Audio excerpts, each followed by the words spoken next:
Hello दोस्तों, आगे आपका बंधु आशु सुनाने बड़े पर्दों की कहानी अपनी जुबानी। इस वीडियो में मैं आपको गहराइयां मूवी को एक्सप्लेन करने वाला हूं। ये एक कॉमेडी, ड्रामा और रोमांटिक मूवी है। एक लड़की जिसका नाम अलीशा होता है, वो बचपन से किसी चीज को सच मानते आती है और जब उसे सच का पता चलता है तो उसके पैरों तले जमीन खिसक जाता है। मूवी के शुरुआत में हम देखते हैं कि अलीशा को एक फ्लैशबैक आता है। वो बच्ची रहती है। अलीशा और उसके मॉम डैड मुंबई से नासिक शिफ्ट हो जाते हैं। वो देखती है उसके मॉम एंड डैड के बीच में कुछ आर्ग्यूमेंट होता है और उसकी मॉम बहुत ही सैड रहती है, एज इन उसे किसी बात का गिल्ट होता है। अलीशा अपने मॉम के बहुत करीब थी और उन्हें बहुत प्यार करती थी। हम देखते हैं अलीशा अपने बचपन के कुछ दोस्तों के साथ अच्छे मोमेंट्स याद करती है, जिनके बारे में हम आगे चल के जानेंगे। अब हम देखते हैं कि अलीशा एक योगा इंस्ट्रक्टर होती है और वो प्लान करती है एक योगा ऐप को लॉन्च करने का। उसे बहुत ही मुश्किल से एक इन्वेस्टर मिलता है, मगर जब वो उसे डेमो दिखाती है तो उसका ऐप हैंग हो जाता है। अब हम देखते हैं अलीशा अपने बॉयफ्रेंड करण को ये बात बताती है और वो बोलती है उसने कितना बार टेस्ट किया था डेमो देने से पहले, मगर उसका नसीब पांडु निकला। अलीशा करण एक दूसरे को बहुत टाइम से जानते हैं और करण ने एक एडवर्टाइजमेंट एजेंसी के जॉब को छोड़कर अपना खुद का बुक लिखने का काम स्टार्ट किया है, मगर ये उसका आइडिया फ्लॉप रहा है। मतलब घर का सारा खर्चा अलीशा उठाती है। अब अलीशा की कजन जिसका नाम टिया होता है, उसे हम टी के नाम से जानेंगे, वो करण और अलीशा को एक ट्रिप में लेके जाते हैं। अब मैं आपको बता दूं कि ये तीनों एक दूसरे को बचपन से जानते हैं। तो अब अलीशा करण से पूछती है कि टी का फियांसे का नाम जेन है, राइट? वो क्या करता है? तो करण बोलता है कि टी का फियांसे रियल स्टेट में है, वो अपने किसी प्रोजेक्ट के लिए इंडिया में आया है। अब सब एक दूसरे से मिलते हैं। टी अपने फियांसे जेन के काम के बारे में बताती है। करण अपनी दुख भरी कहानी सुनाता है कि वो इस तरह की लाइफस्टाइल अफोर्ड नहीं कर सकता क्योंकि वो अनएम्प्लॉयड बुक राइटर है। कि तभी हम देखते हैं टी अलीशा से कहती है कि उसके डैड कैसे हैं, उनसे तुम्हारी बात होती है? तो अलीशा बोलती है वो अच्छे हैं, फार्म हाउस में ही रहते हैं और उनसे मेरी बर्थडे वाले दिन ही बात होती है। और फिर हम देखते हैं कि अलीशा मायूस हो जाती है और फिर वो ड्रिंक्स लेने के लिए चली जाती है। कि तभी हम देखते हैं कि अलीशा जेन से ड्रिंक मांगती है और फिर ये दोनों बातें करने लगते हैं। और हम देखते हैं कि करण और टी काफी सारी बातें करते हैं क्योंकि ये बहुत टाइम बाद मिले थे। अब हम देखते हैं कि करण और टी समुद्र के किनारे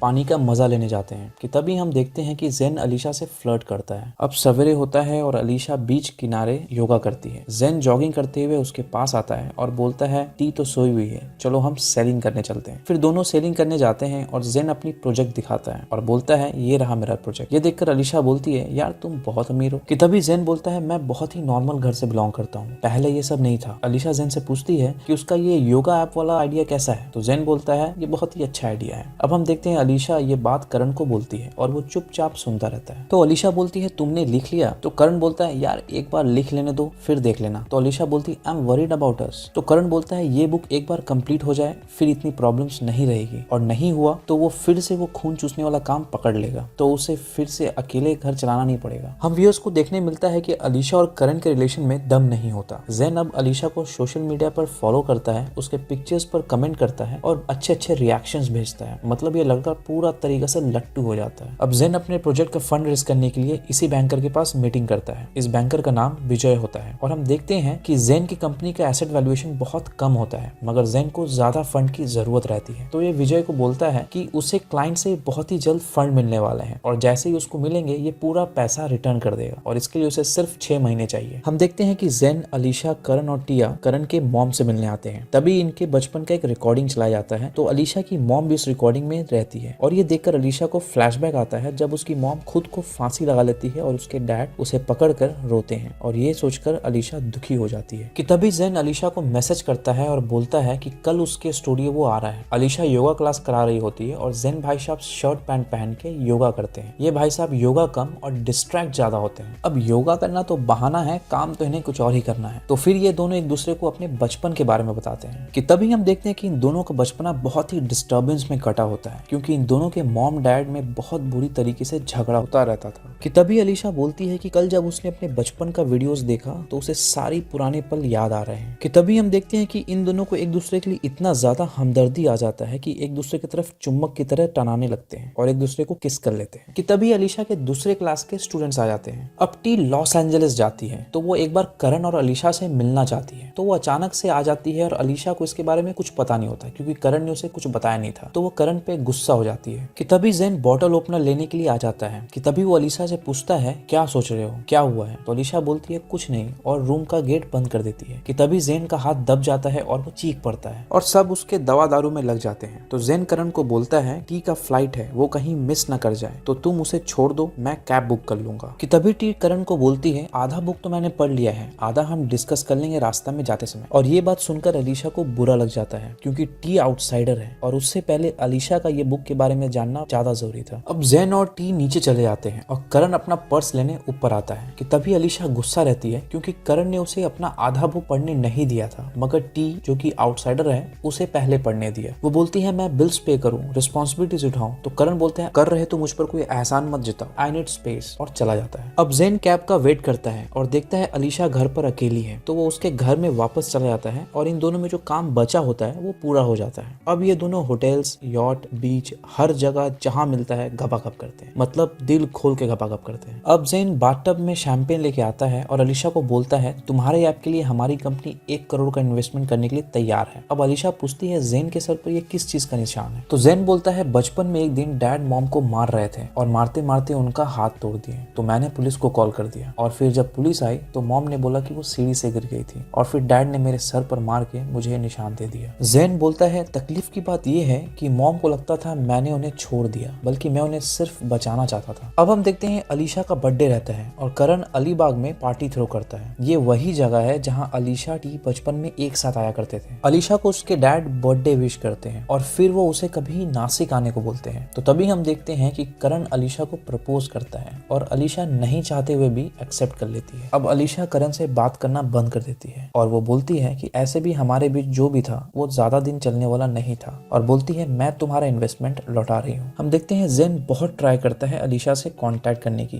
पर अलीशा उसे ब्लॉक कर देती है। और फिर हम देखते हैं टी अपनी मॉम से बात करती है और फिर उसकी मॉम बोलती है कि वो अब जैन से शादी कर ले। टी बोलती है जैन 1 साल बात करेगा, अभी वो अपना पूरा फोकस सिर्फ अपने प्रोजेक्ट में देना चाहता है। तभी जैन आ जाता है और टी की मॉम बोलती है जैन इस प्रोजेक्ट में टी के डैड ने बहुत सारे इन्वेस्टमेंट किए हैं, अगर हम ना होते तो तुम ये सब कुछ नहीं कर पाते। ये जैन को लग जाता है और अब वो सिर्फ टी के डैड के पैसों को लौटाने के बारे में सोचता है। यहाँ पर हम देखते हैं करण हर बार की तरह इस बार भी नहीं बताता कि उसका बुक रिजेक्ट हो गया है, और जब अलीशा को पता चलता है तो वो बहुत गुस्सा करती है और रिटर्न में करण बोलता है थोड़ा कॉम्प्रोमाइज करने से क्या हो जाएगा, एहसान मत जताओ। और फिर अलीशा मूव ऑन कर जाती है और करण से अपना एंगेजमेंट तोड़ देती है। उसके डैड उसे समझाने की कोशिश करते हैं, मगर वो अपने डैड को ही बहुत भला बुरा कह देती है। वो बोलती है आपके ही वजह से मॉम ने सुसाइड किया, काश आप एक बार भी अच्छे डैड बन पाते या फिर बनने का नाटक कर पाते। अब अलीशा और टी एक साथ रेस्टोरेंट में बात करते हैं और अचानक से वहाँ पे जैन आ जाता है और वो अलीशा को जैसे ही देखता है वो आकर के उसे कहता है कि एटलीस्ट अनब्लॉक तो कर दो। अब अलीशा जैन को अनब्लॉक कर देती है और ये दोनों फिर से बात करना शुरू कर देते हैं। अब जैन अलीशा को होटल में बुलाता है और उसे बोलता है कि टी का इन्वेस्टमेंट वो वापस कर देगा और टी से ब्रेकअप कर लेगा और फिर जैन अलीशा एक नई शुरुआत करेंगे। ये सुनकर अलीशा मान जाती है और इन दोनों में फिर से रोमांस स्टार्ट हो जाता है। अब जैन अलीशा को यॉट चलाना भी सिखाता है। अब टी और जैन का एनिवर्सरी होता है तो सब इनवाइटेड होते हैं। अब यहाँ पर जैन को एक मैसेज आता है कि विजय नाम का जो बैंकर था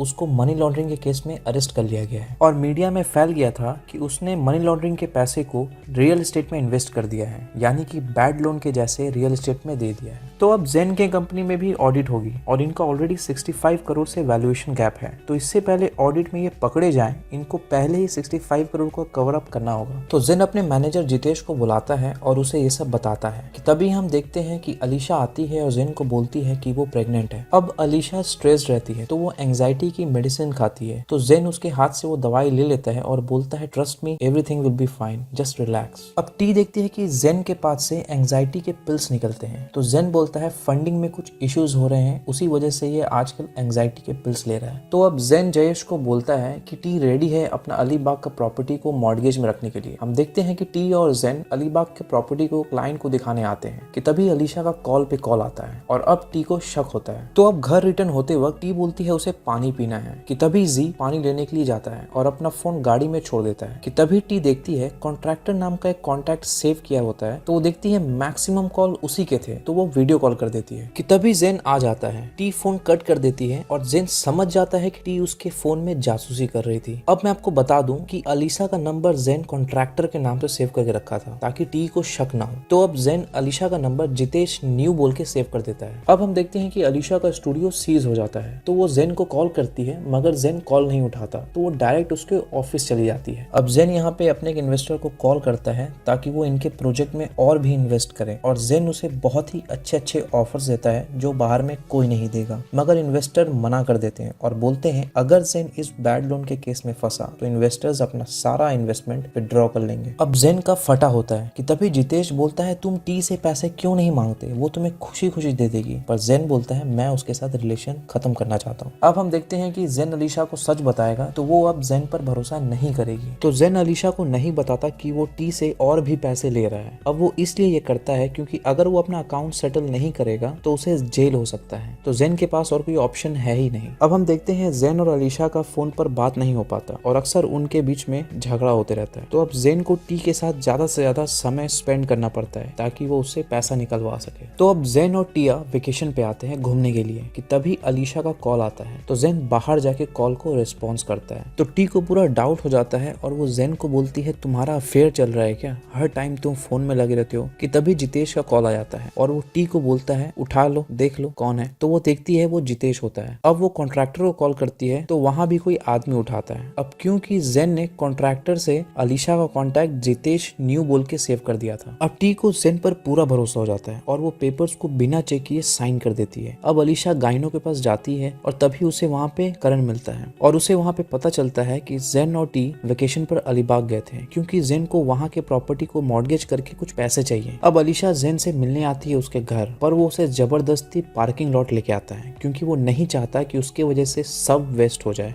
और अलीशा को झूठ बोलता है कि टी ने पैसे देने से मना कर दिया। अब जेन और अलीशा यॉट पर आते हैं और तभी जेन वाइन लाने जाता है। अब अलीशा गाना चलाने के लिए लैपटॉप जैसे ही खोलती है देखती है कि जितेश और जेन बात कर रहे होते हैं। कि तभी देखती है चैट पे कि जेन वहाँ लिखता है कि उसे पैसे मिल गए हैं और वो घर में पेपर्स रखा है एक बैग के अंदर। अलीशा फिर देखती है जेन अपने वाइन के ग्लास में बहुत सारे एंजाइटी के पिल्स डालता है। अब अलीशा टी को कॉल कर देती है मगर टी फोन नहीं उठाती और तभी जी आ जाता है। अब अलीशा जेन को बोलती है कि उसका तबीयत अच्छा नहीं लग रहा, वो वापस जाना चाहती है। कि तभी टी का कॉल आ जाता है और जेन अलीशा का फोन छीनने लगता है और इस छीनने की कोशिश में अलीशा उसे नहीं देती तो अलीशा का वो गला दबा देता है और उसे नीचे फेंकने की कोशिश करता है। कि तभी जेन का पांव फिसल जाता है और जेन पानी में गिर जाता है। अब अलीशा घबरा जाती है और वो यॉट को लेकर के वापस आ जाती है और अपने घर चले जाती है। नेक्स्ट दिन करण का कॉल आता है तो करण बोलता है कि जेन की मौत हो गई है और पुलिस टी के घर पर है, तुम भी आ जाओ। अब जब अलीशा जाती है तो देखती है वहाँ जितेश भी होता है। तो अलीशा का नंबर जितेश करण से ले लेता है और अलीशा को कॉल करता है और बोलता है तुम पार्किंग लॉट में आओ नहीं तो तुम्हें जेल भी हो सकता है। तो जब अलीशा जितेश से मिलने आती है तो जितेश उसे बोलता है आई कैन हेल्प यू, तुम अगर घर जाओ मुझे पेपर्स दे दो ताकि मैं अकाउंट सेटल कर दूं, नहीं तो तुम फंस जाओगी। तो अलीशा ये केस सेटल कर देती है। अब टी को पता चलता है कि उसका अलीबाग का प्रॉपर्टी मॉर्गेज के लिए उसने साइन किया था मगर जेन ने उसे सेल कर दिया है। अब टी अलीशा को बताती है और बोलती है कि अलीबाग वाला प्रॉपर्टी टी के डैड ने अलीशा के नाम किया था और ये भी बताती है कि अलीशा के डैड भी टी के डैड ही हैं क्योंकि अलीशा के मॉम और टी के डैड का अफेयर था। अब ये सुनकर अलीशा के पैरों के नीचे से जमीन खिसक जाता है क्योंकि उसने आज तक अपने डैड को अपनी मॉम के सुसाइड के लिए जिम्मेदार माना। तो अलीशा अपने डैड को बताती है कि उसे अब सच पता चल गया है और वो उन्हें गले लगाकर रोने लगती है। फिर हम देखते हैं कि करण एडवर्टीजमेंट वाले कंपनी में जॉब करने लगता है और वहाँ के एक कलीग से एंगेजमेंट कर लेता है और यहाँ पर टी अलीशा को बोलती है कि मुझे फिर से सब कुछ नया स्टार्ट करना है, माना मुश्किल होगा